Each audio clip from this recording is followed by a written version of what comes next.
안녕하세요. 영어에 익숙해지게 만들어주는 독해학교입니다.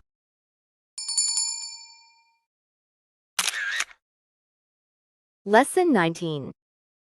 의미단위 파악 방법. 의미단위가 가진 특징 두 가지와 의미단위 세 가지 종류를 다시 한번 살펴봅니다. 그리고 의미단위의 범위 파악이 왜 중요한지, 그 범위를 파악하는 방법은 무엇인지 학습하게 됩니다. 의미 단위가 가지는 두 가지 특징에 대해 살펴봅니다. 영어는 단어 이외에도 두 개 이상의 단어를 조합하여 분화절을 만들어 사용할 수 있도록 규정하고 있습니다. 이렇게 만들어진 분화절은 문장 요소 또는 수식어 기능을 담당하는데요. 분화절의 허용은 새로운 단어를 따로 만들지 않고 기존의 단어를 조합하여 새로운 의미를 만들어내는 언어 활용의 효율성을 극대화해주는 특징이 있습니다. 하지만 부화절은 효율성이라는 장점을 제공하는 반면에 단점도 제공하게 되는데요. 바로 기존의 단어를 조합하여 새로운 의미를 만들어내기 때문에 복잡해진다는 것입니다. 이와 같이 구와 절이 가지는 복잡성 때문에 우리는 다음과 같은 어려움에 맞닥뜨리게 됩니다. 첫째, 단어를 조합하여 분화절을 만드는 방식을 당연히 알아야 합니다. 둘째, 분화절의 뼈대 구조에 수식어가 추가되는 경우 구와 절의 범위 파악이 어려워집니다. 셋째, 분화절에 다른 분화절이 포함되는 경우 구와 절의 범위 파악이 어려워집니다.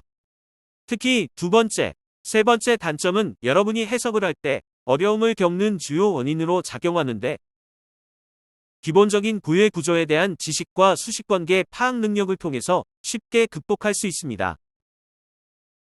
영어가 규정하는 세 가지 의미 단위. 영어는 단어, 구, 절이라는 세 가지 의미 단위를 제공하고 있습니다.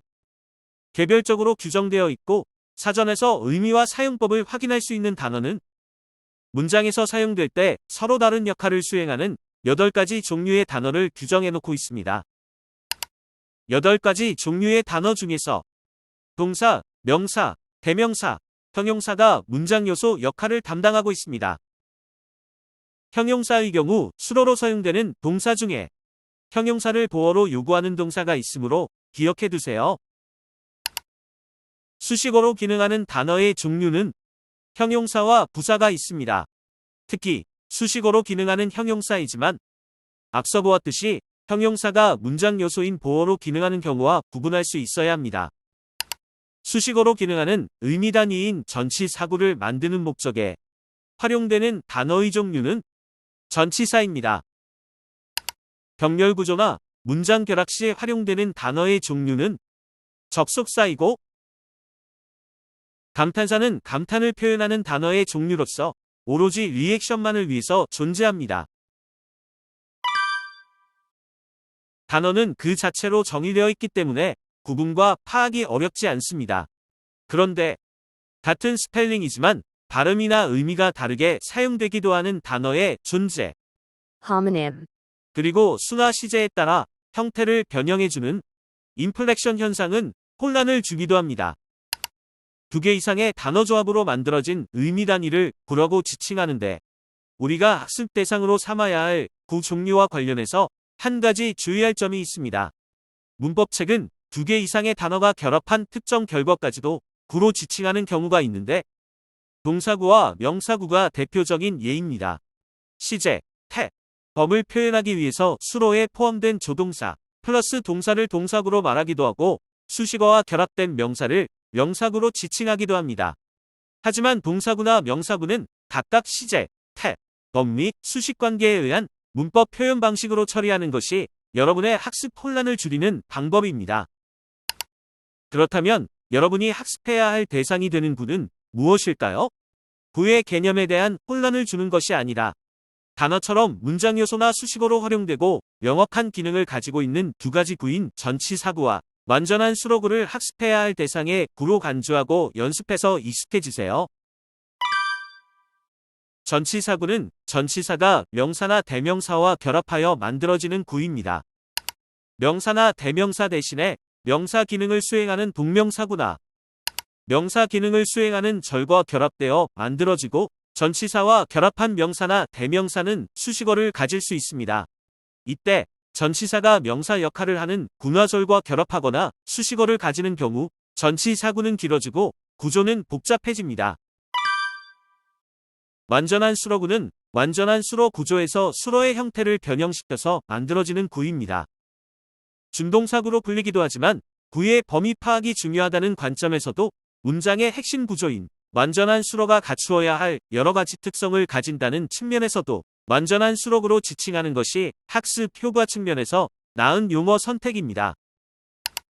접속사와 문장의 결합이라는 측면에서 접속사를 파악할 줄 알고 문장의 기본 구조 즉 주어와 완전한 수로 구조를 안다면 절의 파악이 그리 어렵지 않습니다. 그리고 여러분이 절이라는 의미 단위를 지문에서 활용하기 위해서는 다음 두 가지 능력이 반드시 필요합니다.